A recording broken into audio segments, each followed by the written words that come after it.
Donc bonjour YouTube, on se retrouve avec 160 personnes du chat ce lundi soir, lundi 2 juin, pour avoir un petit point de vue sur cet Arcane Journal Homebet. On est quelques jours après les photographies partagées de l'Arcane Journal. Question que vous puissiez vous faire quelques idées sur les règles de cet univers de jeu que nous propose la harde sauvage ou la harde sanglante, donc le côté Kralmaul, Goros, Santigor, et le côté Minotaur, Minotaur et encore du Minotaur. On a pas mal de petites choses, on a beaucoup de nouvelles entrées en utilisant des figurines existantes, donc on est un petit peu dans le même état d'esprit que les loups de mer, un petit peu dans le même état d'esprit que les gardes maritimes, les elfes sylvains. Il y a énormément de petites créations demandées et des espèces de macro copies un petit peu sur les gars du chaos, vous allez voir. Je le précise tout de suite, sur la chaîne principale, le 13 juin, sur la chaîne Warhammer Amateur, vous aurez un rapport de bataille avec cet Arcane Journal utilisé contre un autre Arcane Journal, celui des nains. Donc on a fait un rapport de bataille Minotaur contre Clan Royal nain. Je vous inviterai bien sûr à aller voir cette vidéo quand elle sortira le 13 juin à 17h. Et là ce soir, on va un petit peu regarder les règles. Ça sera un peu le bordel dans mes iconos, je m'en excuse parce qu'elles n'étaient pas très bien nommées dans mon dossier. Mais c'est pas grave, on va regarder ça ensemble. Si vous avez des questions, on peut essayer d'y répondre. Merci bien sûr à ceux qui ont traduit en français pour certains. Ce qui fait qu'à côté, j'ai une traduction pour ne pas me tromper dans mon anglais. Pour vous, vous avez une vidéo de Corbac qui va vous détailler extrêmement méta-gamement ceci. Moi, je vais vous dire un petit peu ce que j'en pense de mon point de vue narratif. Et vraiment, ce que je peux vous dire, c'est que pour avoir testé l'Arcane Journal dimanche, donc la veille de cette vidéo, c'était vraiment cool. Vraiment, c'était vraiment cool. Pareil, rien de pété, vraiment rien de complètement fumé. Mais on va voir ça ensemble. Clan Royal Royal ou Royal Tueur? Non, clan Royal, pas Clan Royal Tueur, parce que Clan Royal Tueur contre Minotaur, ça aurait été un peu énervé. Top à la vachette, exactement. Exactement. Donc, on le savait depuis quelques jours et même quelques semaines, l'Arcane Journal comprend 2 listes d'armées différentes. Le lore de cet Arcane Journal, on en a parlé la semaine dernière, donc c'est bien Kralmaul, Goros, Sabotueur, le réveil et l'attaque de le réveil des Homebet et l'attaque de Lorelorn parce que Morgur est en train d'être réincarné. On a une liste d'armées tournée sur le développement un peu de la hard Homebet avec, je vous le dis en mille, des espèces de gore Homebet déchus. Voilà, des espèces un petit peu qui se joueraient comme les déchus. On va en parler, des espèces de warp gore. Ça peut être franchement très sympa dans une armée Homebet. Il y a l'arrivée d'unités mixtes où on pourra mêler Ungor et Gore dans le même régiment. Voilà, vraiment, comme à l'époque des vieux gardes maritimes, pour ceux qui ont connu cette époque-là, dans Warhammer Battle. On a bien évidemment des armées tournées sur les Santigor, un peu boostés grâce à Goros. Et des armées boostant les chamans, Morgur, Morgur, Corruption, Kralmaul, tout ça. Kralmaul, le prophète de la ruine, si c'est pas badass, exactement. Et de l'autre côté, on a la harde des Minotaurs, et on va commencer par ça ce soir, parce que c'est ma plus récente en tête que je pourrais vous partager. Donc la première armée qu'on a découvert, c'est l'armée des Minotaurs, la harde sanglante. Une armée très intéressante. Pourquoi? Parce que Games Workshop l'a annoncé, Games Workshop l'a fait. Très très gros clin d'œil aux joueurs d'AOS. Officiellement, c'est la première armée du jeu, les Homebet, à avoir accès à un décor dans leur feuille de recrutement. Dans leur armée, ils ont accès à un décor qui est la pierre des hardes. On va en parler juste après. Mais déjà, vous le voyez, vous l'avez sous les yeux, c'est quoi l'organisation d'armée d'une armée de Minotaur? Vous avez donc le général Minotaur, donc le Doombull, j'aime pas ça, les mots anglais, mais que voulez-vous, quand je vais vous faire une traduction, donc on va dire le taureau des enfers, le chef, le seigneur Minotaur, 1 par tranche de 1000 points, pas plus, c'est 0,1.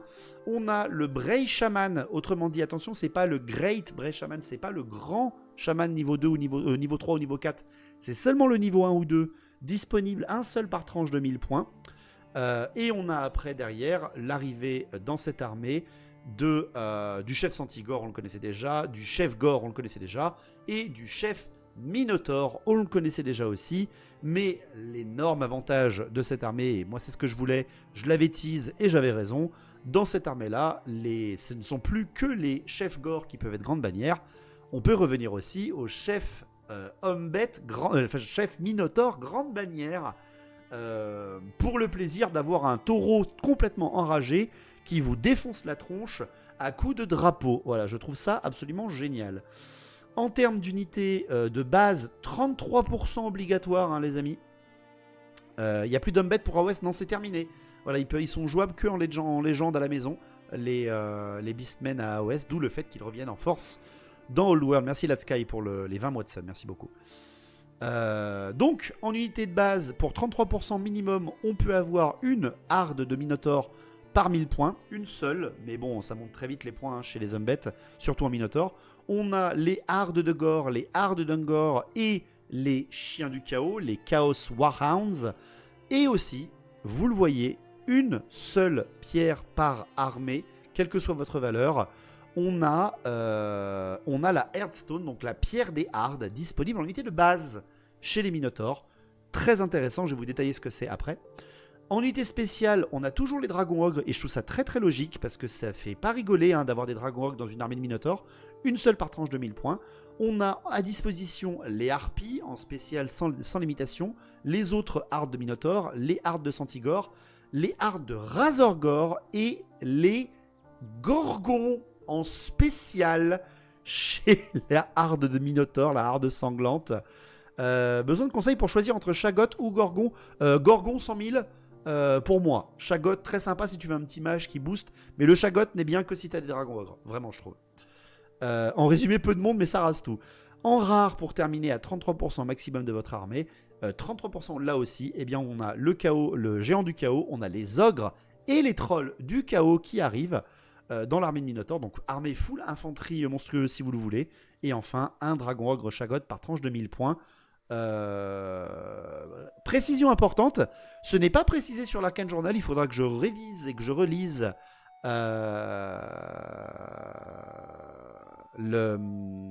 il faut que je relise ça, mais il n'y a plus la restriction d'obligatoirement avoir des dragons ogres pour avoir un dragon ogre Chagot.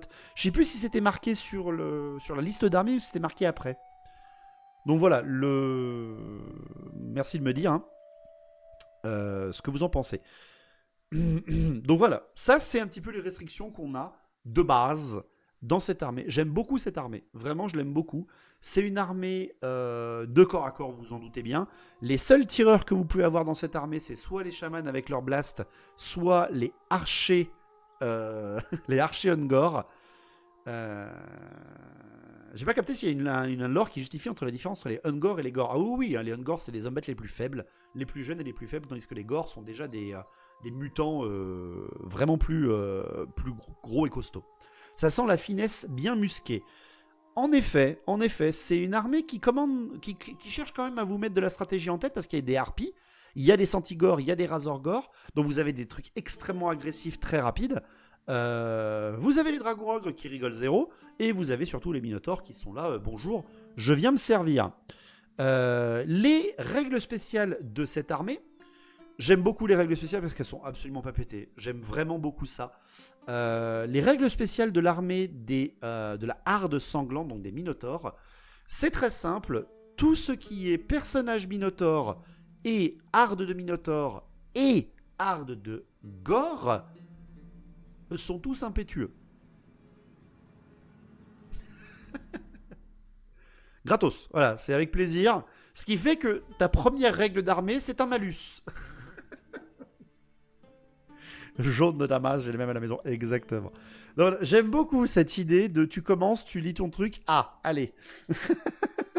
Ah oui, quand même, les Calédoriens savent de quoi on parle, ou les armées de croisades bretonniennes savent de quoi on parle, mais voilà, c'est rigolo, les Minotaurs, hein.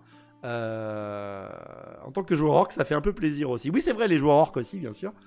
Bref, c'est pas vraiment la première règle d'armée, c'est juste pour représenter le fait que vous êtes un peu gorgé de sang. La première véritable règle d'armée, c'est Champion of Slaughter, donc champion du massacre. Alors,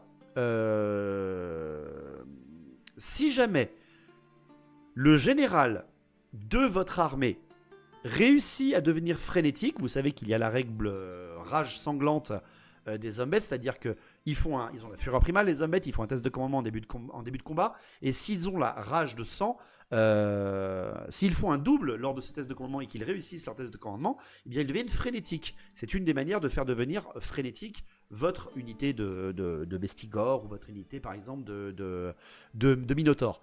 Et là, si votre général obtient ce bonus de frénésie par sa fureur primale et sa rage de sang, eh bien tout simplement, tous ceux qui sont à portée de commandement de cette unité, donc 12 pas si c'est le général, eh bien deviennent frénétiques eux aussi, gratos. Pas besoin de faire réussir leur test en double. Voilà, c'est... Alors, vous allez dire, oh, ça va, c'est plutôt... Non, c'est bourrin. Hein. C'est quand même bourrin. Là, ça rigole déjà beaucoup moins, exactement. Parce que je vous rappelle qu'ils font ces tests à chaque tour. Au vôtre et à celui de l'ennemi aussi. Donc, disons que si d'un coup, tu as une espèce de balise de frénésie dans un corps à corps où tu as plein de minotaures, ça rigole zéro. La fureur primale, je trouve ça que ça alourdit les cacs sans réel impact, ça réussit tout le temps, autant donner les buffs directs. C'est faux, Souls, hein, t'as qu'à affronter n'importe quelle armée qui a le domaine de nécromancie disponible avec les debuffs de commandement, tu vas réussir beaucoup moins. Merci, Brodecast, merci beaucoup pour ton follow. Également derrière, on a la magie des dieux sombres en termes de règles spéciales. Le général d'une horde de Minotaures doit être un personnage Minotaure. Ça me va très très bien, je trouve ça extrêmement lore. Le fait que ça soit un seigneur Minotaure ou un héros Minotaure. Mais par contre, alors ça je m'y attendais pas. Pour 35 points, ton personnage peut devenir mage. Et pour 65 points, il peut venir mage niveau 2. Et s'ils sont de niveau 1 ou niveau 2, ils sont domaine de magie noire, énormément de debuffs, ou domaine de magie de bataille. Donc tu peux avoir un général homme-bête, Minotaure, qui peut te mettre des sorts d'assaut dans la gueule. Ils peuvent l'être bien sûr, même en ayant une armure. En fait, c'est qu'ils sont gorgés tellement d'énergie. En fait, Krakenshire, en termes de lore, ils sont tellement gorgés de magie noire, ces personnages remplis de sang, en fait, tellement qu'ils ils emploient la réalité.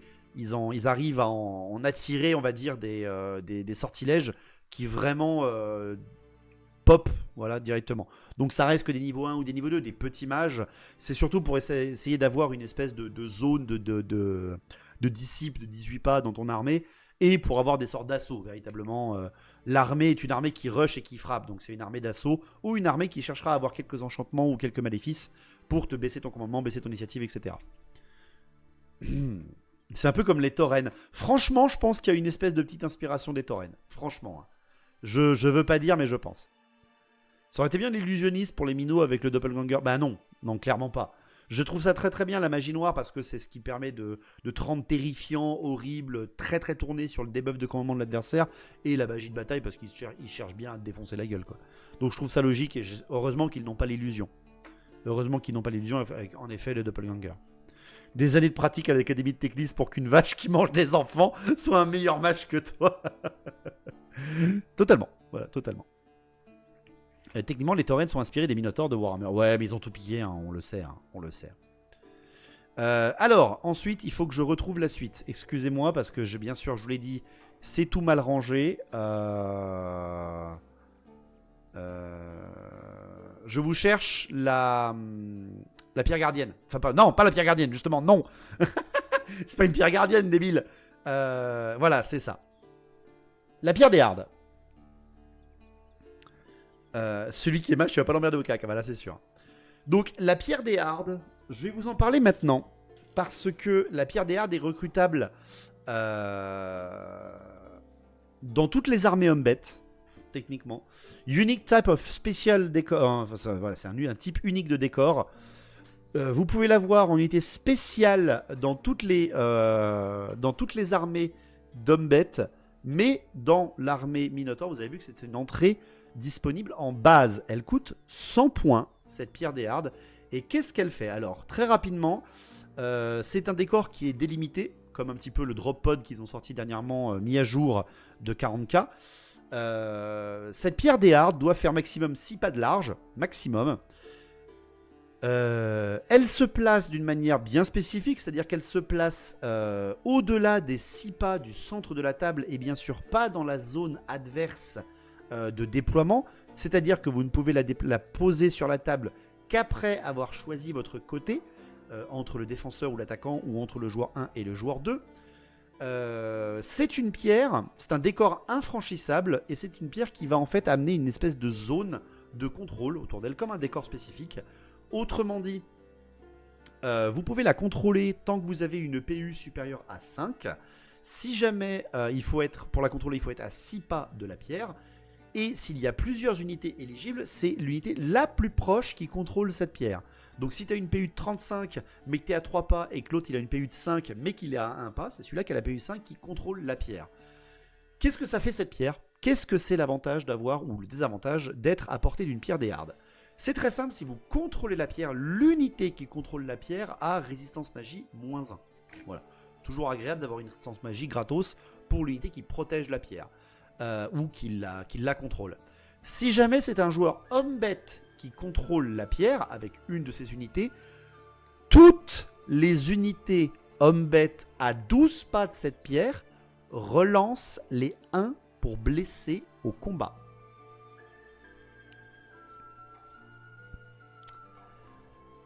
Ça, vous voyez, déjà, c'est déjà beaucoup plus intéressant. 12 pas, c'est une grosse zone. Hein.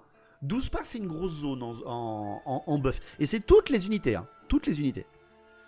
Derrière, si c'est en plus un chaman homme-bête qui contrôle cette pierre, sans compter le fait qui est les bonus d'avant, hein, les sorciers homme-bête à 12 pas, donc tous les sorciers homme-bête à 12 pas de la pierre, ont +1 pour lancer leur sort. Et si jamais il y a des ennemis, des sorciers ennemis à 12 pas de la table, de la pierre, ils ont -1 pour lancer leur sort. Donc ça te fait une zone de buff et debuff assez énervée, mais ce n'est pas fini. Les unités ennemies qui sont à 12 pas d'une portée d'une pierre des Hards, quelle qu'elle soit, à 12 pas d'une pierre des Hards, eh bien ont -1 au commandement lorsqu'ils font des tests de peur, de terreur et de panique. Ça, c'est un décor à 100 points. Hein. À 100 points. Ça fait déjà 4 modifications de règles en zone de 12 ou de 6 pas. Pour terminer, si tu contrôles cette pierre à la fin de la partie, qui que tu sois, homme-bête ou pas homme-bête, tu gagnes 200 points de victoire bonus si jamais tu calcules des bonus, enfin ta victoire en points de victoire. Voilà pour 100 points. 12 plus 6 plus 12 égale cercle de 30 mètres, 30 pas de diamètre. Non mais monsieur Cordide, arrêtez, vous êtes meilleur que moi en maths. Donc voilà un petit peu le bébé. Voilà, on va dire ça comme ça. Voilà le bébé. Hein. Donc la petite surprise voilà, de la pierre des Hards. J'ai trouvé ça très très cool. Bien évidemment, vous vous en doutez bien, on vous l'a sorti pour le rapport de bataille, bien sûr, évidemment. Je suis partagé, j'aime l'idée, mais je ne suis pas sûr de l'application. Elle sera disponible sur la chaîne replay. Oui, j'ai tout à fait. Tu fais un château autour. Ah bah oui, et puis viens me chercher derrière, quoi. Mais derrière, n'oubliez pas que si vous jouez homme-bête, Minotaur, eh ben vous êtes impétueux. Bonjour, elle fait quoi la pierre des Hards? Oui. C'est ça. C'est ça. Donc très sympa, petit décor, voilà, petit décor qui vient mettre un peu le gouac, hein, on va pas se mentir. Mais je trouve ça cool. Voilà, je trouve ça rigolole. Et vous savez, rigoler dans ce monde, c'est important. Parce qu'il faut savoir se détendre. Voilà. Deuxième armée. Deuxième armée disponible, les amis. L'armée de la Harde sauvage. C'est du fluff, on prend. Exactement, exactement. Salut Tripou, salut Louni aussi, bonsoir. Derrière la Harde sauvage, donc autrement dit, l'armée qui comprend plus Kralmaul ou Goros Sabotueur, même si Goros Sabotueur peut être joué chez les Minotaurs, hein, ça peut faire des super scénarios cool de ouf. Bah, surtout, ça vous donne toutes les règles d'une pierre des Hardes que vous pouvez jouer même si vous n'avez pas d'homme-bête sur la table. Voilà un petit peu la liste des hommes-bêtes. Alors des Umbet, la seconde liste. En personnage, on peut avoir un champion Umbet ou un grand chaman Umbet par tranche de 1000 points. Ça, c'est plutôt logique. Vous avez les chefs Umbet, les chamans Umbet et les chefs Santigor sans aucune restriction, mais vous voyez qu'il n'y a pas disponibilité d'entrée des Minotaurs dans cette armée. Et c'est là que le lore nous est balancé, avec en unité de base pour l'armée de Kralmaul par exemple, pour 33% minimum obligatoire, vous devez avoir une harde de guerre primale. Nouvelle entrée. Voilà. Autant les elfes sylvains, l'armée de Talcin se fait niquer en n'ayant même pas en obligation des Talcin. On a des gardes éternels. Mais alors là, les Umbet, c'est direct, vous avez les hardes de guerre primale. Voilà, faites-vous plaisir. On a derrière après l'accès à 1 par tranche de 1000 points au chariot des Umbet classiques. On a, si vous avez un chef Santigor, une entrée de régiment Santigor en base disponible. Et enfin, en unité de base sans restriction, les Gors, les Ungors, les chiens du chaos, les chiens du chaos primordiaux et les Razorgors, toujours en base. Pour tous ceux qui ont déjà affronté les Umbet. Dans cette armée, en unité spéciale, on a toujours les dragons ogres, mais ce coup-là, une seule unité, quelle que soit votre valeur d'armée. On a les Gors du Warp. What the fuck? On a les Bestigors, les Harpies, les Santigors, les chariots et les chariots à Razorgor sans restriction. Et on peut avoir par tranche de 1000 points soit une cocatrice, soit un Preyton. Qu'on a en profil, je vous montrerai ça, en spécial, et là en rare vous le voyez pas très bien mais je les ai, en rare sans aucune délimitation à part les 33% maximum qu'on peut avoir, on a les géants du chaos, les Sigors, les Jabberslit, les dragons ogres Chagot et les enfants du chaos, mais pas les enfants géants du chaos.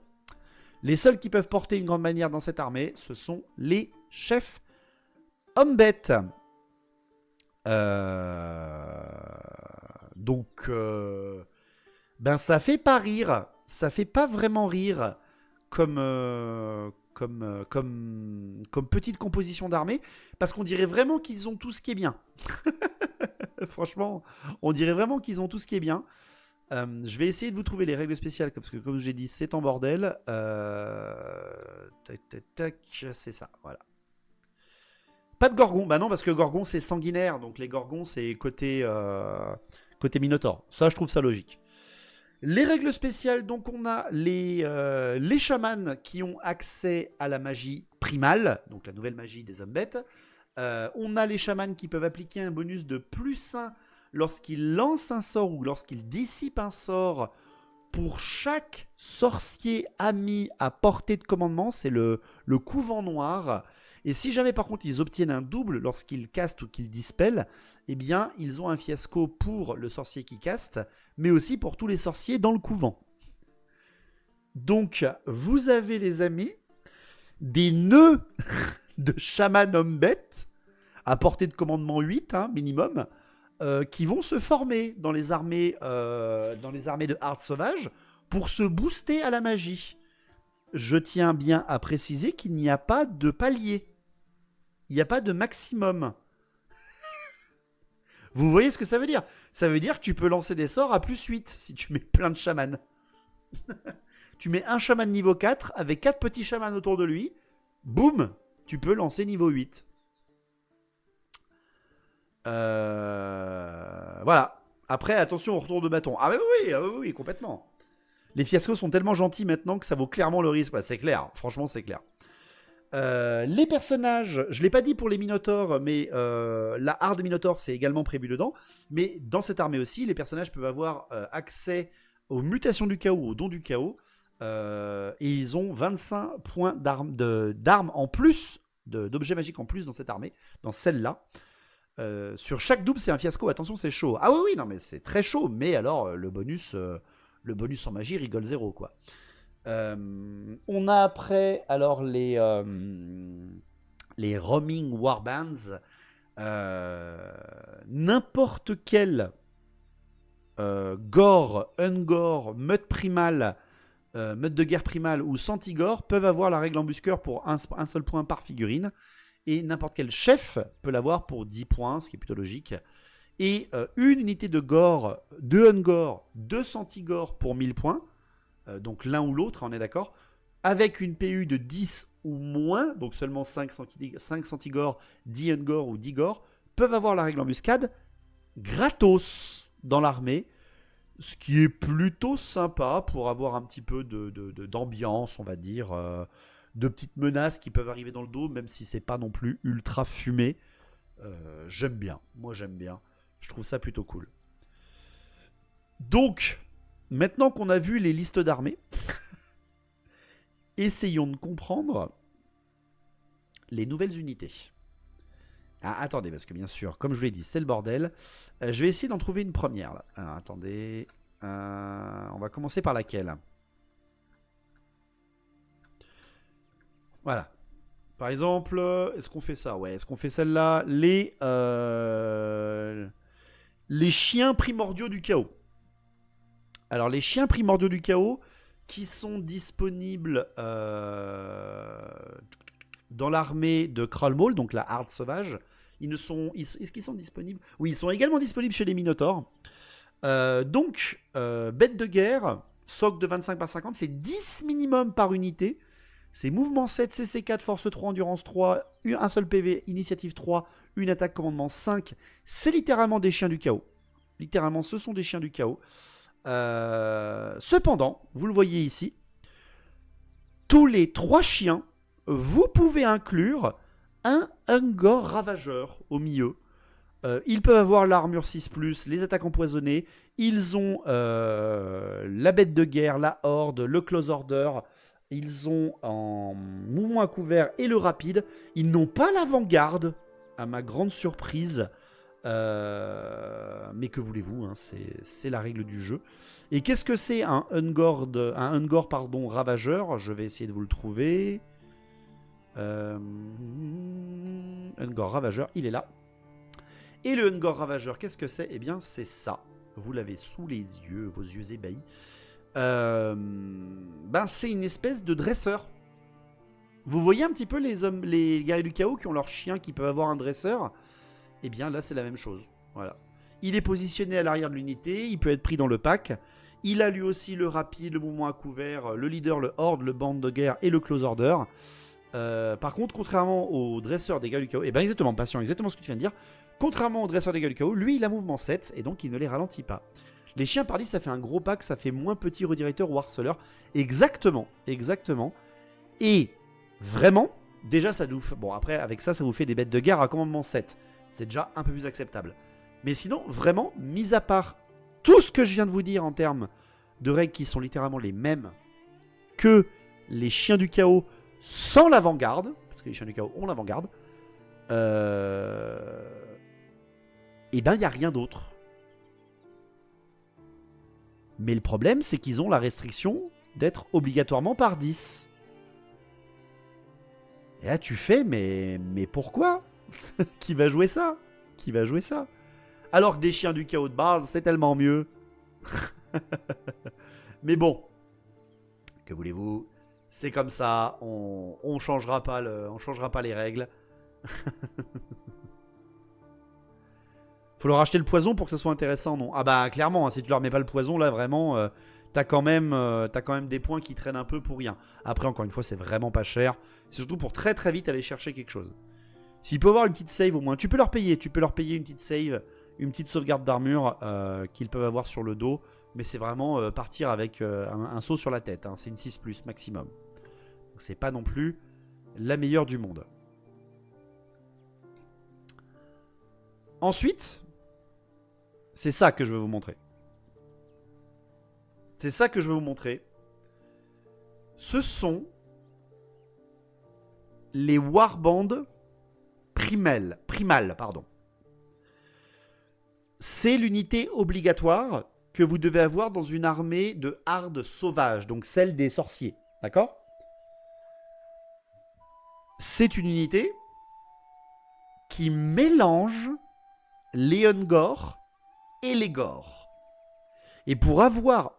Je rappelle que c'est obligé d'avoir cette unité, hein, dans une armée de Kralmol. Dans cette unité, vous êtes obligé d'avoir 10 Ungor armes de base bouclier et 10 Gore.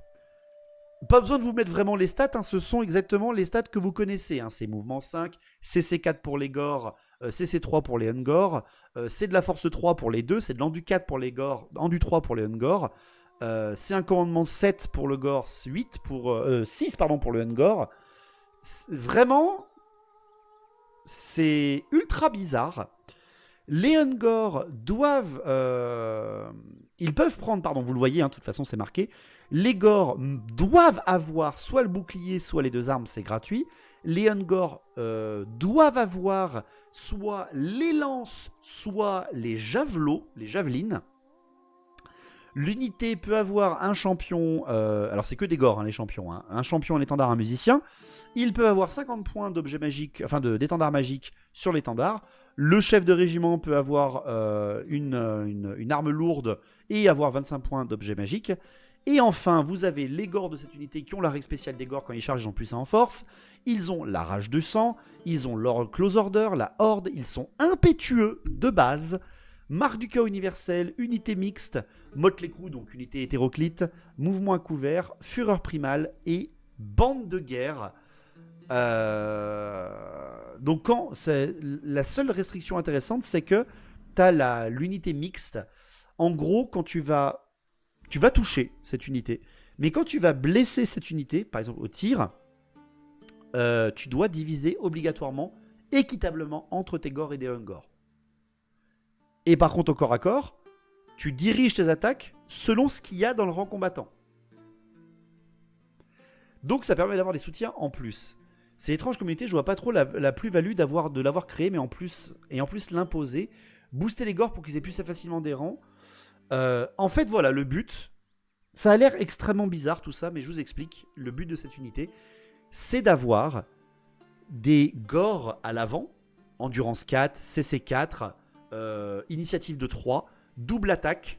Donc tu les mets par 6 à l'avant, ça rigole 0 quand même, t'as beaucoup d'attaques. Tu leur mets la bannière empoisonnée sur le régiment, qui est une bannière que les hommes ont depuis la Grande Armée, qui sera intéressante pour être sûr de blesser assez vite et assez rapidement dans ta rage. Et derrière, tu mets des Ungor, qui sont techniquement plus fragiles, mais vu que tu as les Gore devant, il faut tuer tous les Gore avant.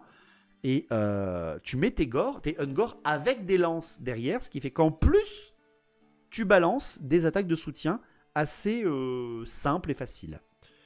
Je préfère d'avoir des Gore d'un côté et des archers Ungor de l'autre côté, au moins ils ne sont pas impétueux. Oui, mais t'es obligé de les avoir, ceux-là, dans une armée de Kralmol.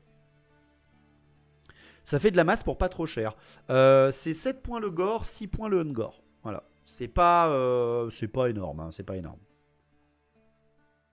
C'est pas énorme, mais t'es obligé de l'avoir. Et n'oubliez pas, c'est obligé d'avoir 10 par 10. Donc t'es obligé d'avoir un bloc de 20. Je trouve ça ultra étrange, franchement, qu'ils ont fait ça. Mais écoutez, je suis curieux de voir ça sur la table. Je n'ai pas encore essayé. Je suis curieux. J'aime bien le concept, je me demande s'ils vont pousser un peu avec les autres armées.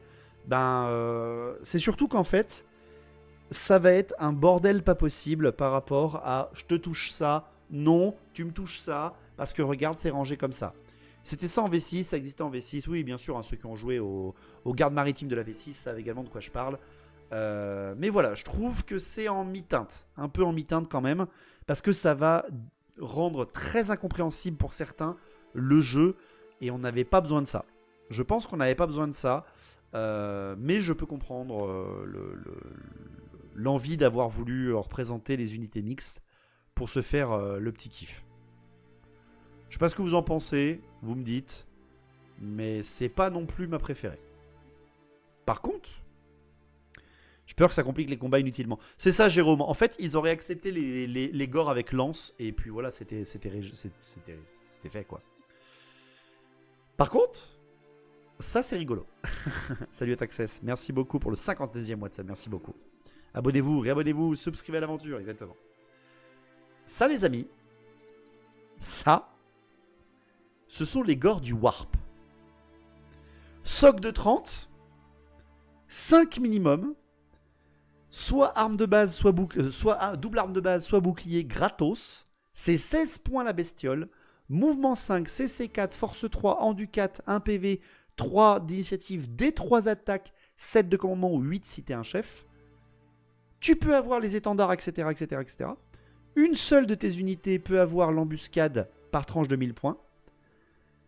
Ils ont une Armor Hide 1. Oh là là, incroyable. Ils ont une 6+ de base. Ils ont la bénédiction du chaos, Blessing of Chaos. Ils ont la rage du sang, la marque du chaos universel, le mouvement à couvert, l'open order, ils ont la fureur primale, les attaques aléatoires, le obstiné et la bande de guerre. Why not, hein, vraiment. Et c'est surtout le Blessing of Chaos. Mais qu'est-ce que c'est que ce truc? Qu'est-ce que c'est que ça? Eh bien, quand tu fais une phase de combat, vous savez un petit peu quand vous commencez un combat et que vous désignez qui combat, avant même donc les touches d'impact ou quoi que ce soit, eh bien vous jetez un dé. Vous jetez un dé pour cette unité. Si tu fais 1 et 2, ils ont les attaques empoisonnées. Tous. Gratos. Si tu fais 3 et 4, ils ont la PA-2. Tous. Et si tu fais 5 et 6, ils ont tous +1 d'endurance. Donc en gros, ce sont des espèces de mini déchus, mais en mode homme-bête, sans invulnérable. D3 plus arme additionnelle, plus rage de sang, plus jeton du chaos, ça commence à taper. C'est ça en fait de Vito. Ça peut te faire, je vous explique, ça peut te faire si tu fais un double sur ta fureur primale et que tu réussis ta fureur primale à commandement 8, ça te met des gores du warp avec, si tu fais au maximum, 5 attaques chacun.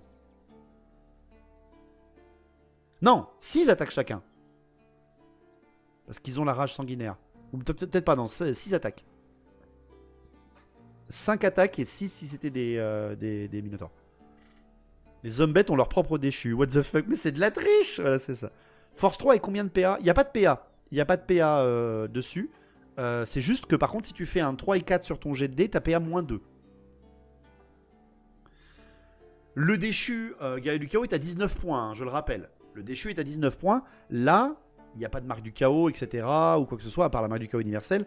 Donc ils sont low cost, ils sont un peu moins chers. Mais quand même, ça peut te faire de très mauvaises surprises. Hein. Ça peut te faire de très mauvaises surprises. Sans compter qu'un petit sort derrière et ils deviennent volants à 12 pas de vol, hein, par exemple. Surtout avec des embuscades. Très sympa pour le modélisme, ça donne des idées. Alors ça par contre je suis d'accord. Je suis très d'accord avec toi. Le déchu du chaos, il a une armure et une invue aussi. Bah là il y a une armure 6+, tu leur payes les boucliers, ils ont une 5+, la même que les guerriers du chaos, que les déchus du chaos. Par contre, en effet, les déchus du chaos ont une invulnérable de 5+, ce que eux n'ont pas.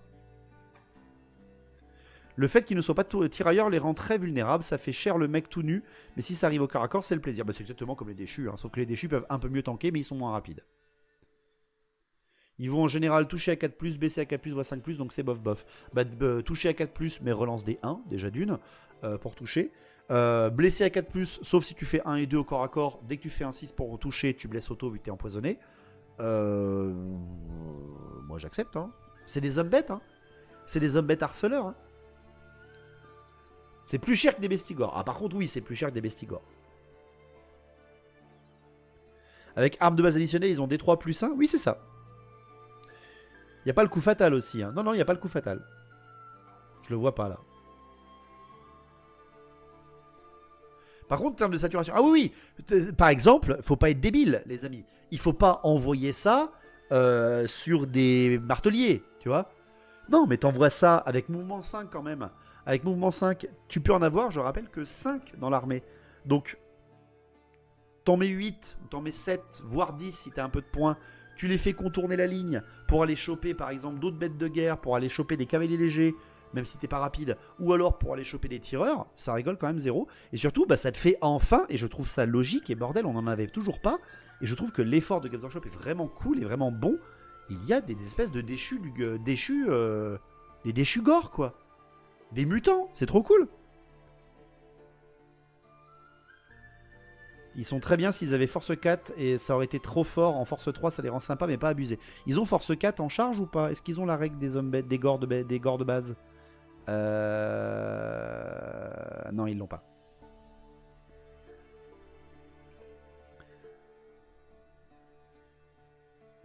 C'est un peu les hommes bêtes de Morgur. Bah, c'est littéralement l'armée de Morgur hein, dont je vous parle. Ceux-là, d'ailleurs, je crois qu'ils ne sont recrutables que dans l'armée de Morgur.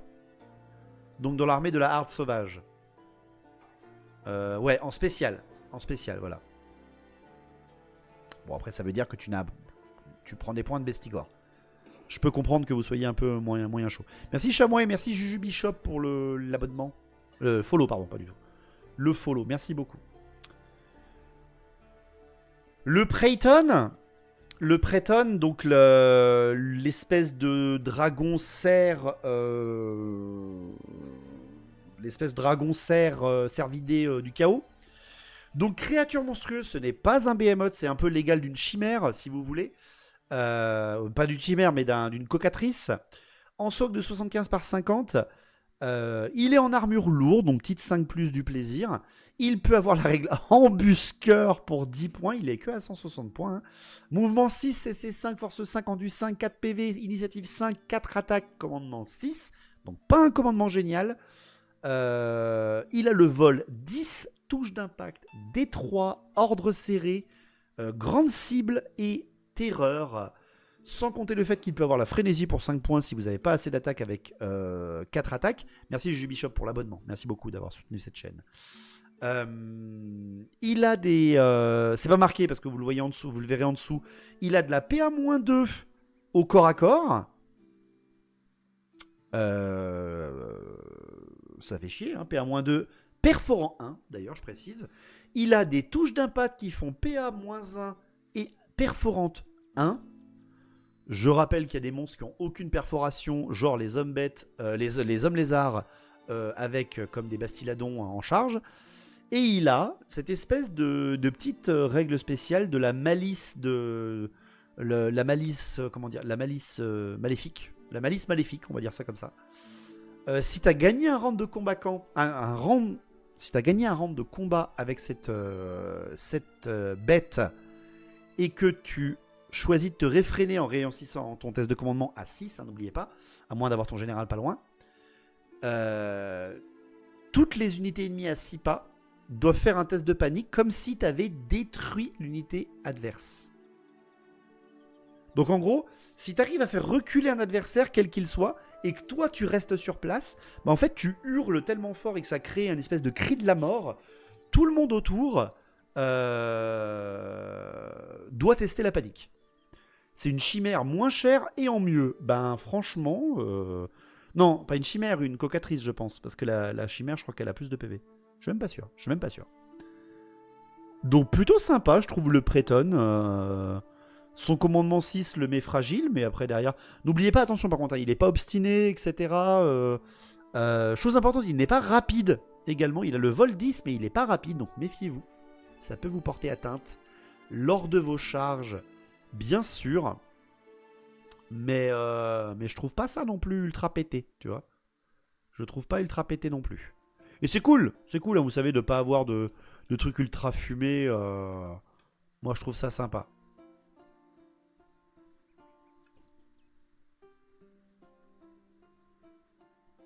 Vol 10, mais pas rapide, c'est quand même un peu bizarre, non? Non, bah, c'est juste qu'il plane lentement. Chimère a autant de PV, mais un de force en plus. Ouais, mais est-ce qu'elle est à 160 points, la Chimère? 180, me dit Quentin. Pas de touche d'impact, mais un seul de piétinement et pas de PA. Ouais, voilà, par exemple. Il n'y a même pas photo. Kralmaul, personnage que j'attendais énormément. C'est bien évidemment Kralmaul, un grand chaman, un chaman niveau haut, niveau up, niveau 4, ce monsieur. Il peut être rentré dans n'importe quelle armée homme-bête, qui peut rentrer bien sûr les grands chamans homme-bête. Donc il ne peut pas aller dans une armée de Minotaur, vu que vous avez le droit que aux chamans niveau 1 ou niveau 2. Il a mouvement 5, CC3, CT3, force 4, endurance 5, 4 PV le bâtard, initiative 3, 2 attaques, commandement 8 pour 245 points. Il y a son petit marqueur, hein, on voit son token qui est à 25 par 25 en socle et lui en 30 par 30. Il a le totem du Grizzly. Grizzly Totem. Je sais pas si c'est Grizzly en anglais. Donc, vous le voyez, c'est un magicien de niveau 4, soit de magie noire, soit de magie primaire, enfin magie primale, et c'est tout. Il a accès à rien d'autre. Je suis assez surpris qu'il n'ait accès que à ça. Il a le bâton de Bray en objet et en règle spéciale. Il a la vision du futur. Il a le regard des dieux, c'est donc un champion des dieux. Il a l'esprit lyrique, Leering Spirit, non peut-être pas l'esprit lyrique, mais l'esprit déduction, on pourrait dire. Il a le domaine des bêtes, bien évidemment. Il a la marque du cas universel, la fureur primale et la bande de guerre. Et pour vous faire simple, alors est-ce que je les ai en visuel? Ça sera plus dur. Parce que c'est tout en bordel, je suis désolé. J'aurais dû ranger, c'est pas pro. Ça c'est Goros. Geese of the Dark Gods, non. Non. Ah, Grizzly Totem, voilà par exemple. Donc, le Grizzly Totem, c'est un bâton de Bray. Donc, il peut avoir l'armure 5+, ou l'arme lourde au corps à corps. Et en plus, les unités ennemies à 6 pas de lui ont -1 de commandement natif. Pourquoi s'emmerder, hein? Pourquoi s'emmerder? La vision du futur, le Sight Future, c'est très très simple. Kral Maul avec ses 4 PV et son enduit 5 à initiative 4 natif. Voilà, ça c'est cool. L'esprit du jugement ou l'esprit de la déduction, l'esprit du lyrique, le Leering Spirit, lorsque vous le déployez, ce petit gars, eh bien vous devez placer n'importe où, à plus de 8 pas de tous les ennemis, un marqueur, voilà, sur la table, à 8 pas de tous les ennemis. Ce marqueur ne bouge plus, c'est son petit token, hein, c'est son petit token qu'il a avec lui, mais ce marqueur a une vue à 360, il ne peut pas être chargé, il ne peut pas être ciblé, il ne peut pas être attaqué. Si Kral Maul est tué, eh bien le marqueur est détruit. Mais ce marqueur, durant toute la bataille, tant que vous n'avez pas tué Kral Maul, est un marqueur de dissipation de niveau 3. Non, pardon. C'est un marqueur, excusez-moi, je lis de travers. C'est un marqueur qui, en phase de tir, vous permet de faire le sort d'Evolve, je ne sais plus comment il s'appelle en français, de niveau 3. Et le marqueur est ignoré, c'est-à-dire que tu peux le traverser par tes mouvements, tes combats, tes lignes de vue, etc. C'est-à-dire que c'est juste un petit marque sur la table qui te permet de balancer des blasts niveau 3. Voilà. C'est... 245 points, c'est plutôt cool. Voilà. Je trouve ça sympa. Vraiment, je trouve ça sympa. C'est un peu une sentinelle. Ouais, on pourrait dire que c'est un peu une sentinelle. Et donc, pour terminer, les dernières règles. Je le cherche, hein, bien sûr. Il est où? Goros. Goros Sabotueur, bien évidemment. Alors, Goros Sabotueur, si tu as soit une unité sur le marqueur, elle devient la seule éligible pour être ciblée. C'est pas précisé. C'est pas précisé, donc techniquement, je dirais que oui. Goros Sabotueur, le premier des centaures, etc. Pour les centigores, pardon. Mouvement 8, CC 5, CT3, force 5, endurance 4, 3 PV. Initiative 4, 4 attaques, commandement 8. Il a un socle de cavalerie lourde. Il est cavalerie lourde. Il a plein de petites règles spéciales qui boostent en fait les centigores. Il a le principe... Alors bon, bah, vous le voyez, hein, il a le bourré, le père des bêtes, le regard des dieux, la marque du cas universel, le mouvement à couvert, la fureur primale, le piétinement détroit. Voilà, bonjour. Je vous rappelle que même les démons majeurs n'ont pas de piétinement, hein, les buveurs de sang.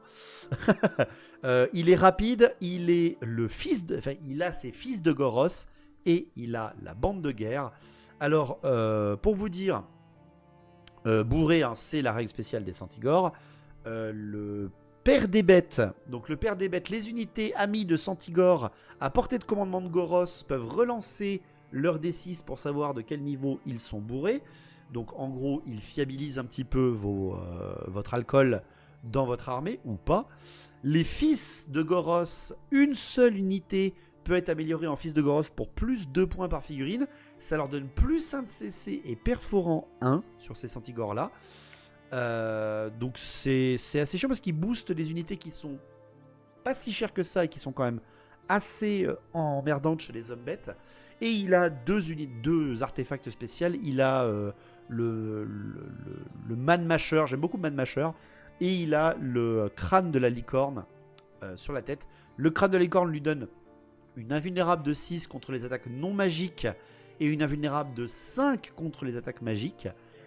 Donc il est pas très blindé, hein, voire il est même à poil, hein, vous le voyez, ou presque.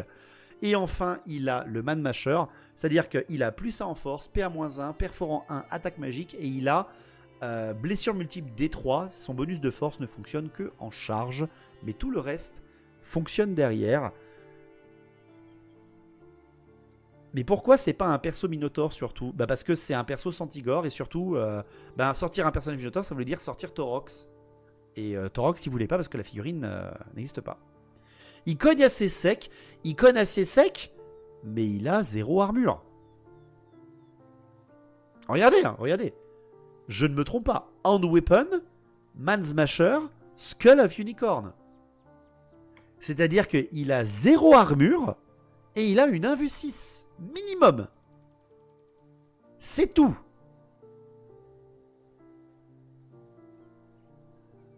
Heureusement, il ne vaut que 155. Mais il a déplacement à couvert. Oui, il a déplacement à couvert, mais ça fait pas rien, ça. C'est comme un bon whisky, il cogne et il est court, voilà, c'est ça. Comme beaucoup de personnes nommées, ils ne sont pas du tout résilients. S'ils frappent pas en premier, ils se font ouvrir. C'est ça. C'est un peu le problème des hommes bêtes. Je veux bien, mais voilà. Au moins, c'est un petit Armoride. C'est une espèce de petite peau écailleuse et un petit bouclier. Au moins, tu vois. Au moins. Au moins une petite 5 plus d'armure. Le fait qu'il puisse résister à un tir de flèche impériale, quoi, tu vois. Là c'est compliqué quand même. Hein.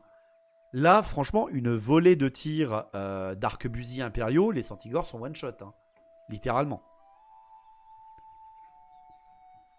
Goros devant un ennemi. T'as déjà vu un monsieur tenu? Dans son pack, il est chausson. Hein. Ah ouais, dans son pack, il est chausson. Ouais. Ouais. Tu préfères quoi? Avoir un pack qui peut être bourré à endurance 4, quasiment pas d'armure, ou alors avoir un cochon géant en unité de base à endurance 5, 3 PV, avec une armure 6+. Et lui qui est pas bourré. Hein. C'est compliqué. Moi vraiment, Goros, j'en ai rien à tamper. C'est dommage, hein, vraiment c'est dommage. Mais c'est vraiment le perso que je ne voulais pas qu'ils mettent à jour. J'aurais préféré n'importe lequel des autres, mais Goros... Vraiment, ils auraient pu mieux faire, quoi. C'est vraiment pour essayer de nous vendre les Centigores, je trouve. Après, c'est peut-être que mon point de vue... Voilà, c'est peut-être que mon point de vue, il est peut-être biaisé, mais il y avait mieux à faire que sortir ce personnage-là. Je m'abstiens, mais je reste sur le fait que je l'aime beaucoup. Ah oui, non, mais après, par contre, vraiment, ce qui est cool, c'est par contre, Goros Sabotueur, tu vas faire un petit narratif, c'est géant. C'est géant parce que t'as enfin une mise à jour pour ce personnage-là, qui est un personnage que... tu peux pas équiper à donf en base comme le sont les chefs Centigores. T'as un chef Centigore légendaire, ça te permet de faire une bataille, extrêmement narrative avec des Centigores qui viendraient ravager un territoire, sachant que si tu le recrutes dans ton armée, tu peux avoir une unité dans l'armée de Kralmaul. J'ai dit armée de Kralmaul, mais c'est Horde Sauvage. La Horde Sauvage, tu peux avoir des Centigores en base si t'as ce chef-là dans ton armée. Moi, je trouve ça cool. Mais pareil... franchement, un Taurox pour avoir des boosts dans l'armée Minotaur, ça aurait été cool. Franchement, ça leur aurait pas coûté plus cher et ça aurait permis de faire un truc sympa.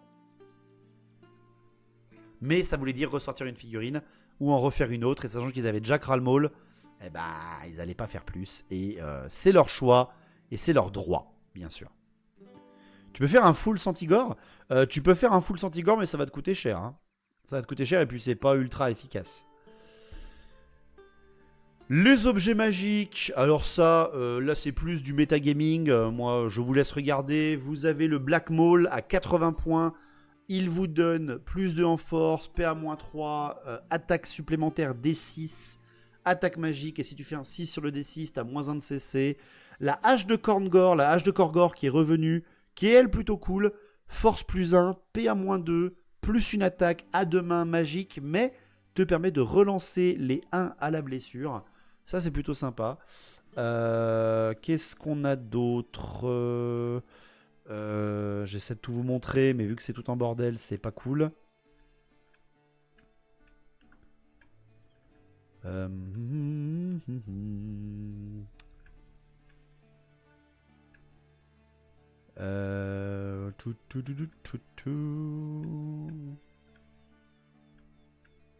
Ouais, il n'y a pas tout, hein, je suis désolé. Ah si, Brass Cleaver, voilà. Le Brass Cleaver à 30 points, c'est la force utilisateur, PA-2, attaque magique. Les 6 à la blesse ignorent les armures, la régène et les invus. C'est intéressant, mais c'est force utilisateur. T'as intérêt de le mettre sur un Minotaur, sinon c'est pas très utile. Le Skult, alors le Scimitar of Skultar à 25 points, force utilisateur, PA-1, arme perforante 1, attaque magique, blessure multiple 2 pour 25 points. C'est intéressant ça, hein, parce que les personnages hommes ont très souvent de la force. Donc PA-1 constante avec un petit perfo et blessure multiple 2 pour 25 points. C'est quand même assez intéressant. Qu'est-ce qu'on a d'autre? Merci Darth Maul pour le 50e mois. 50e mois. Merci beaucoup à toi. On a les armures magiques, je les ai vues tout à l'heure. J'arrive, excusez-moi.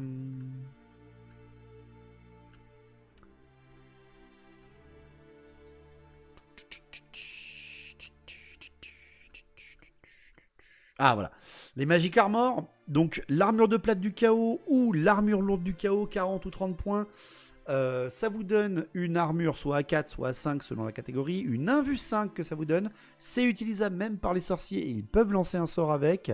Vous avez la fourrure de Chargou à 20 points en armure qui peut vous permettre de porter ça plus une autre armure. Ça améliore votre armure de 2 points seulement contre les tirs non magiques. Encore une fois, c'est sympa, mais c'est très spécifique en fait, je trouve. Encore une fois, vraiment les objets magiques, je sais pas ce que vous en pensez, mais les objets magiques, vraiment, c'est le petit kiff de se faire un peu de narratif ou des précisions, mais derrière après, moyen, je trouve. Les objets enchantés. Les objets enchantés, on a la corne de la grande chasse pour 35 points, une fois par tour. Avant de lancer si une unité arrive en réserve ou pas, vous tutuyez et vous avez +1 ou -1 sur votre arrivée de réserve. Donc c'est la copie de la règle de Fridal, de Kiknik. Il y a pas mal de petites choses comme ça qui arrivent pour vraiment mieux contrôler vos arrivées en embuscade. On a Scourge of the Burned. Burdened. Ça te permet de lancer l'appel sauvage de niveau 2, c'est un sort du domaine primaire, enfin du domaine primal, excusez-moi. J'aime bien la double hache à 40 points. La hache à deux mains, tu veux dire, pas la double hache. On a la cacophonie du Dirg. Les musiciens ennemis à 18 pas perdent leur règle de musicien. Voilà, à 15 points. Premier objet qui annule les effets d'un état-major qu'est le musicien. Voilà. Je trouve ça... Tiens, ok. Pourquoi pas. Je ne suis pas concerné, c'est vrai que tu mets jamais les musiciens.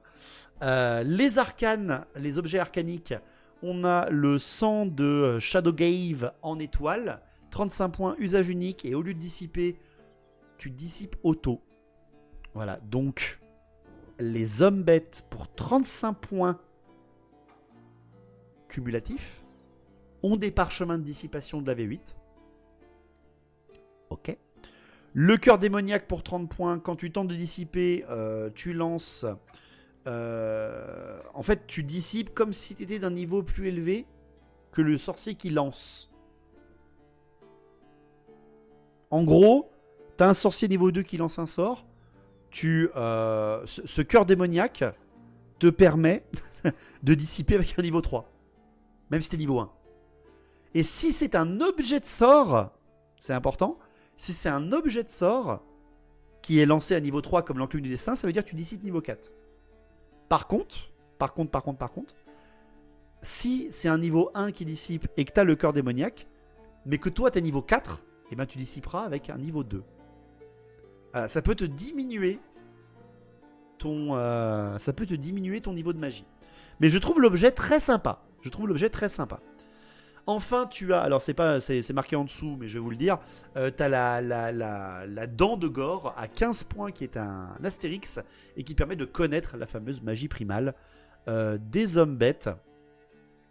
Je crois que j'ai tout dit, il me reste peut-être voilà, la dent de gore qui est ici. Et il doit me rester normalement les étendards et les talismans que je n'arrive pas à retrouver dans mon bordel. Là, c'est ça. Magie standard et talismans, mais je les ai pas en visible. C'est cela peut-être? Non. Bon, bah, je vais vous les dire, c'est pas grave. On a la bannière d'Egor à 50 points que vous apercevez ici en bas à droite. Si une unité ennemie veut déclarer une charge contre le porteur de cette bannière, il doit faire un test de commandement et s'il échoue, l'unité ne peut pas charger. Elle compte comme ayant loupé sa charge mais ne bouge pas du tout et en cas de réussite, tu peux charger normalement. Donc 50 points pour obliger l'adversaire à tester son commandement, c'est plutôt intéressant. En dessous, tu as la bannière de la lune du Warp à 45 points, donc vous la voyez pas, je vais vous le dire. Pendant sa phase de commandement, si tu n'es pas engagé, le porteur de la bannière peut faire un test de commandement. S'il réussit, personne ne peut voler sur la table jusqu'au prochain tour des hommes bêtes. Les hommes bêtes, deuxième armée avec un corps qui empêche le vol. Mais c'est une bannière. Pire objet du jeu de retour. Voilà, première arcade journal, dernière arcade journal, c'est le plaisir bien sûr. Quelle horreur, quelle horreur. Troisième bannière, bannière à 40 points. Le troisième, les Skaven ont le même. Ah oui, c'est vrai que les Skaven l'ont aussi. Mais les Skaven n'existent pas. Troisième bannière, la bannière de la bête, littéralement. Ça te permet d'augmenter ta portée de déclaration de charge de 3 pas et d'ajouter D3 à ton jet de charge pour avoir une espèce de mini rapide disponible, toujours intéressant. Et enfin, la tapisserie pourrie, la tapisserie décadente pour 15 points. Tu as la haine de tout le monde, mais tous les ennemis ont la haine du porteur de la bannière. Ça, c'est un vieil objet qu'ils avaient en V8, enfin en V7, je me le rappelle. Et derrière, il y a les talismans que j'arrive pas à trouver non plus. J'ai pas dû avoir le screen, c'est pas grave. Il y a 2 talismans magiques qui ont été sortis. Le calice de la pluie noire à 50 points, usage unique, phase de commandement. Pendant votre tour, si vous n'êtes pas engagé au corps à corps, jusqu'à votre prochain début tour, donc autrement dit, vous activez cet objet.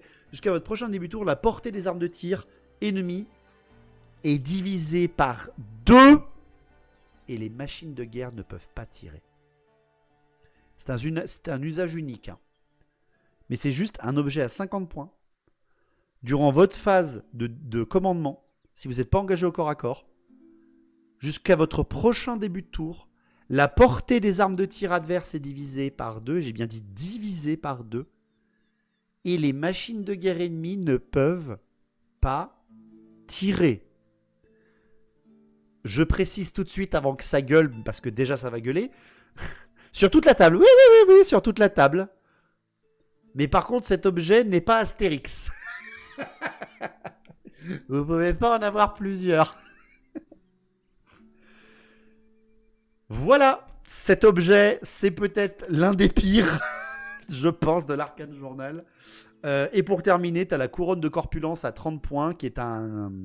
J'en prends 6, tu m'étonnes. C'est un objet talisman magique également. Lors de la phase où tu choisis qui combat, les figurines ennemies au contact du porteur doivent faire un test d'endurance ou perdre 1 PV en cas d'échec direct. C'est-à-dire, voilà. De toute façon, j'ai arrêté les tirs, voilà, c'est ça. La couronne de corpulence qui est assez sympa pour 30 points. Test d'endurance où tu perds 1 PV. Dès que tu es au contact, au moment de choisir les corps à corps. Donc tu peux perdre tes unités avant même qu'elles ne frappent. Même avant les touches d'impact. La couronne de corpulence, ça rigole quand même 0 sur un personnage Minotaur contre des elfes. Vraiment. Parce que tu fais ton test d'endurance avant que tu frappes en elfe. Ça fait pas rire non plus. ça fait pas rire non plus. Mais alors vraiment, l'usage unique à 50 points qui divise les tirs par 2 et qui empêche les machines de guerre de tirer. Excusez-moi. Mais pourquoi? Pourquoi tant de haine dans ce monde? Pourquoi tant de haine contre les elfes sylvains? Vraiment. C'est fun pour troll un pote. Je confirme. Je confirme. Sachant que si vous n'avez pas encore... Quentin qui dit juste niquez-vous.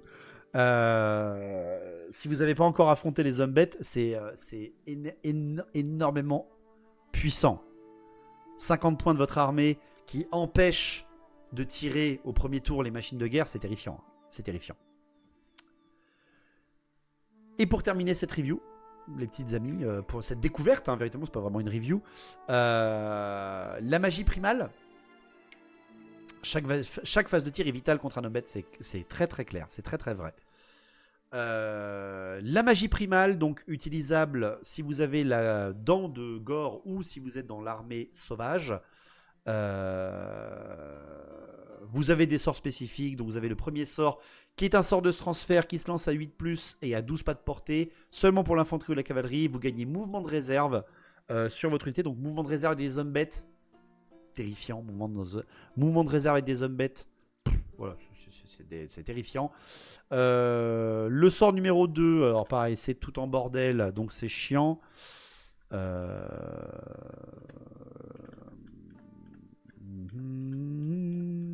Le sort numéro 2, In a Gloaming Wildwood. C'est un sort de malédiction de portée 15, valeur 10, comme vous le voyez. C'est un reste en jeu. L'unité ennemie a peur de toutes les figurines de l'armée du lanceur, sauf si ce sont des alliés ou des mercenaires.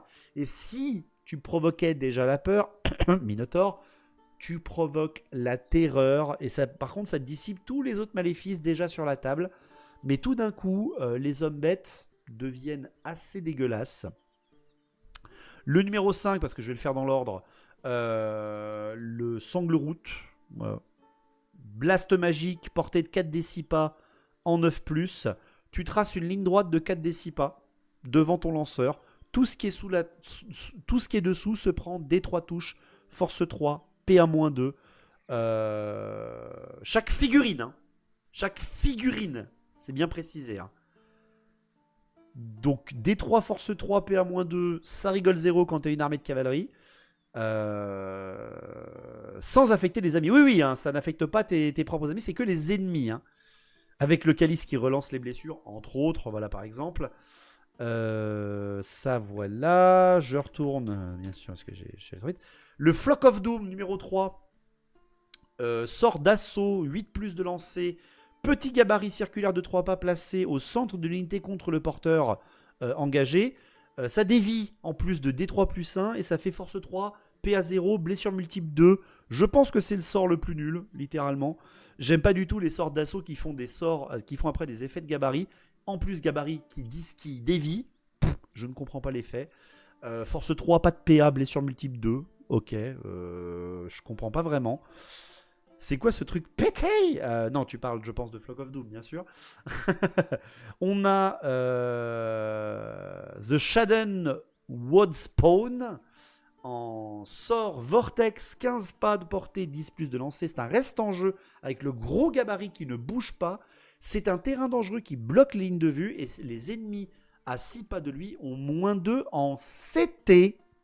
Et les ennemis qui finissent leur mouvement à 3 pas doivent faire un test de panique. Et s'ils échouent, ils fuient à l'opposé de l'ennemi le plus proche. Question de vouloir énerver les lignes de tir impériales ou les lignes de tir elfiques. Très très très intéressant.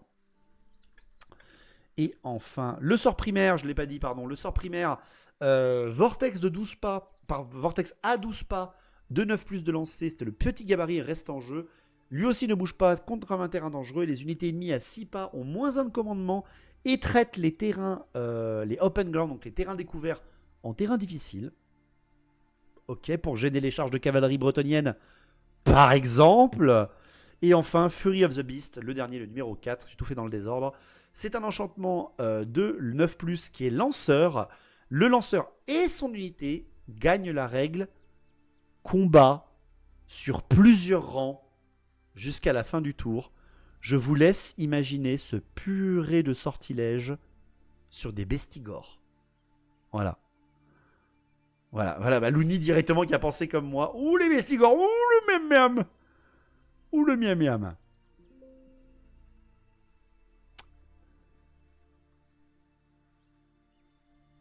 Donc voilà. L'arcane journal des hommes bêtes. Mon ressenti là-dessus. J'ai testé la Hard Minotaur. Sympa. La magie homme bête, surtout la magie primale, là, va être un enfer pour les tireurs. Il y a vraiment certains objets qui sont anti-tir très forts, je trouve. Mais par contre, on a vraiment ce sentiment que les hommes bêtes, les dégâts à distance, c'est pas trop leur kiff, même s'ils ont un assez bon sort qui reste aléatoire. 4d6, ça peut faire 4 pas. Hein. Enfin, ça peut faire 6 pas. Ça peut faire 4 pas, pardon. Beaucoup de sorts, enfin, beaucoup de capacités qui permettent d'arriver en embuscade, d'arriver très vite sur toi, et surtout aussi beaucoup de capacités qui t'empêchent de les ralentir efficacement avec de l'anti-tir, de l'anti-machine de guerre. Vraiment, encore une fois, l'objet qui annule les machines de guerre pendant un tour, c'est terrifiant quand t'es un joueur qui affronte les hommes bêtes.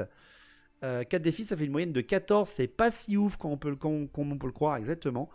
Mais encore une fois, ça représente très très bien, je trouve, l'agression des hommes bêtes dans le fait de, il t'arrive dessus tour 1 ou tour 2, t'as pas le temps de tirer, t'as pas le temps de faire quoi que ce soit avant qu'il t'arrive dessus. D'où le fait que tu dois absolument devoir te protéger au corps à corps. Sauf qu'au corps à corps, bah, ils arrivent avec des armes qui peuvent te mettre des 6 attaques en plus, force plus 2, PA-2 ou -3. Bon, c'est une arme à 80 points, mais voilà. Ils ont des gorgons, ils ont des razorgors, ils ont des choses comme ça. Et c'est ça qui est sympa, je trouve, c'est que, vous voyez, les razorgors qui sont déjà très très forts en grande armée, les gorgons très très forts en grande armée, etc. Tout ça n'a pas eu de boost. Rien. Aucun boost de toutes ces unités-là. Heureusement, on est bien d'accord. Et moi, par contre, je trouve très très très sympa le fait qu'ils ont plein de nouvelles entrées. Et des choses qu'on n'avait pas avant. Genre, enfin, qu'on avait avant, mais en V5, V6, donc seulement les vieux connaissent. Mais le fait du retour des unités mixtes Ungor, Gore, moi j'ai envie de tester, j'ai envie de voir ce que ça va donner. Le fait également d'avoir des Gors déchus. Je suis super content qu'ils aient mis ça. Ça sert à rien, mais je trouve ça super bien. J'aurais préféré qu'ils aient des chiens du chaos plus costauds plutôt que l'idée de mettre un Ungor au milieu. J'aurais préféré qu'ils aient des chiens du chaos un peu plus costauds ou un peu plus agressifs, tu vois. Genre des chiens du chaos avec des 3 attaques. Voilà, par exemple, au lieu de une attaque. C'est tout. Qui conservent l'avant-garde, etc. Mais qu'ils aient des chiens du chaos un peu plus énervés. Ou Force 4. Ouais, Force 4 en charge, alors juste comme les Gors, tu vois. Ou comme les loups funestes. Ça aurait pu être cool. Mais voilà. Vraiment. Encore une fois, c'est nouveau. Donc il va falloir tout recalculer en termes de statistiques dans notre tête. Il va falloir repenser à beaucoup de choses. Hombet, c'est déjà très violent. Ça fait très peur quand même l'arcane. L'arcane, en effet, booste une armée qui est déjà tournée sur l'agression par le fait qu'elle va t'empêcher de lui tirer dessus correctement ou te diminuer ton efficacité de mouvement. C'est un bon arcane journal pour une armée qui était déjà très très bonne. Et c'est pour ça que je suis très étonné que Games Workshop l'ait sorti aussi vite. Mais au moins, ça permettra aux Aossiens de jouer avec nous, avec leur armée qui n'est plus jouable dans leur jeu, ou en tout cas plus en tournoi. Peut-être même avec des gameplays qu'ils avaient déjà en AOS. Est-ce que il y a des Aossiens là dans le chat, on est encore 160. Est-ce que vous pouvez me dire si c'était un peu le même gameplay qu'ils avaient à AOS? Ils diminuaient les distances de tir, ils agressaient très très vite, ils débuffaient énormément le commandement en zone, ils avaient des espèces de cabales de sorciers très puissantes qui plus ils sont nombreux, plus ils sont boostés. Est-ce qu'ils avaient ça dans AOS? S'il y a des joueurs AOS Beastmen dans le chat ou des gens qui ont joué contre des joueurs AOS Beastmen. Pas sûr, hein, pas sûr. Parce que, est-ce que c'est pas une espèce de dérive?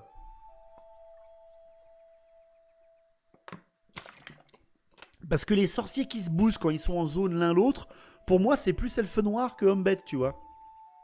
De mémoire non, mais c'était très agressif. Ouais, ok d'accord, donc ça reste une armée agressive, et c'est son lore, hein, de toute façon. Très heureux de voir que le lore Kral Maul déteste les humains, même les guerriers du chaos, vu que ce sont eux aussi des humains. Donc je suis plutôt content. J'aime beaucoup les Umbet. J'aime bien cet arcane journal. Ça va être un cancer, littéralement. Ça va faire de très belles games contre les elfes sylvains, ça j'en suis sûr et certain. Ça va demander encore plus de réflexion et encore plus de mouvement et de calcul de jeu, de calcul de scénario, de positionnement quand tu joues elfes sylvains contre des Umbet. On est d'accord que les sorciers les plus puissants du monde, ce ne sont pas les Slans, mais les Umbet. Techniquement, les Slans, ce sont des Umbet, vu que ce sont des crapauds anthropomorphes. C'est un peu des hommes bêtes, les hommes lézards. Hein. Donc je sais pas, qu'est-ce que vous en pensez sur une note sur 10 qu'est-ce que vous donnerez à cet arcane journal? Vous mettez sur 10 positif ou négatif. Voilà. C'est-à-dire que si vous mettez beaucoup sur 10 en négatif, c'est que vous trouvez qu'il est pété ou vous l'aimez pas. Si vous mettez sur 10 en positif, c'est-à-dire que vous l'aimez bien et que vous aimez bien. 7 sur 10, ouais, je suis d'accord parce qu'il y a vraiment des unités qui sont assez spécifiques. Mécanon sniff sur 20. 7 positifs sur 10. Je trouve que c'est ça. Je suis plutôt d'accord, moi. Pareil, en commentaire YouTube, vous me le mettez, vous me le dites. Je suis curieux de savoir. 4 sur 10, 6 sur 10, 8 sur 10, j'aime bien. Ça fait mal, 10 sur 10. Sacrifice de jeune vierge sur 10. Bon, ok, ça part en vrille. Ça m'a pas l'air pété, franchement. Moi non plus, ça m'a pas l'air pété. Il y a juste quelques objets. Un objet fort. 2 ou 3 objets assez intéressants. Le reste, c'est vraiment pour jouer du lore. Les listes d'armées sont très tournées sur la narration aussi. Je pense qu'on verra pas beaucoup d'hordes sanglantes et d'hordes sauvages. On verra plus des grandes armées avec des objets de l'arcane journal. J'espère quand même qu'on aura des joueurs qui vont pouvoir se faire plaisir avec cet arcane journal et nous faire des belles batailles, des belles attaques de Santigore, des beaux assauts de hordes de minotaures et des cabales de sorciers qui tentent de cramer le monde. J'espère voir ça. 2 sur 10, c'est trop fort pour moi. Après, Eliana, encore une fois, t'es débutante dans All World, comme nous tous, on est débutants. C'est parce que c'est le syndrome de nouveauté. La nouveauté te paraît tout plus fort. La harde sauvage me donne envie. Hein. La harde sauvage, donc celle des sorciers. Pas suivi, mais belle armée. Je ressors mes elfes sylvains bientôt. 7 sur 10. J'aime bien l'idée de faire une horde hétérogène avec des attaques de soutien en plus. J'aime bien l'idée aussi, Pingwick. J'aime bien l'idée aussi. Donc voilà YouTube, on va vous laisser là avec Twitch, on va rester ensemble encore un petit peu nous sur le stream. Merci d'avoir suivi cette vidéo, n'hésite pas à t'abonner sur cette chaîne secondaire et la chaîne principale si ça t'a plu, de donner sur le Tipeee si tu peux bien évidemment. Les liens sont en description et sois sage avec les hommes bêtes, c'est la 9ème armée disponible en arcane journal pour Warhammer All World et ça fait quand même plaisir. Ça va bramer dans les salles de jeu, je vous le dis moi, et ça va pas rigoler. Allez, ciao YouTube et merci beaucoup.